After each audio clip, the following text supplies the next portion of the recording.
En faisant brûler un fauteuil, la chaleur dégagée décompose le tissu et la mousse avant même qu'ils ne brûlent.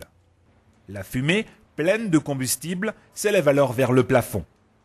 À mesure que la température monte, les trois composantes du triangle du feu, le combustible, l'oxygène et maintenant la chaleur, se rejoignent. Si la pièce est hermétiquement fermée, il n'y a pas suffisamment d'apport d'oxygène pour développer l'incendie. Dans la pièce, les flammes se font plus petites, mais la fumée est alors gorgée de combustible et de chaleur. Il suffit que quelqu'un ouvre une porte ou casse une vitre pour alimenter le foyer.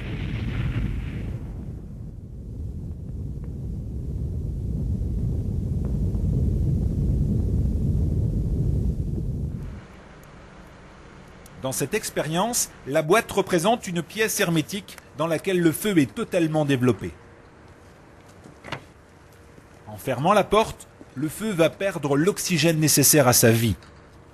On observe des fumées denses, grasses et blanchâtres qui s'échappent par les joints de la porte. La boîte se gonfle et monte en pression.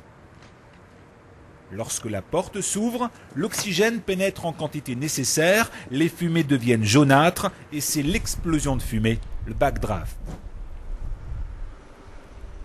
Les gaz combustibles présents dans la fumée se sont enflammés. La pression interne de la boîte provoque une boule de feu se déplaçant à 20 mètres par seconde. L'issue échappatoire n'existe pas.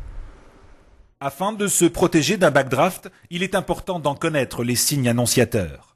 En effet, le volume clos laisse échapper des fumées par les interstices et le bas des portes. Ces fumées sont grasses, denses et colorées. La chaleur est perceptible derrière les parois et les sons sont assourdis.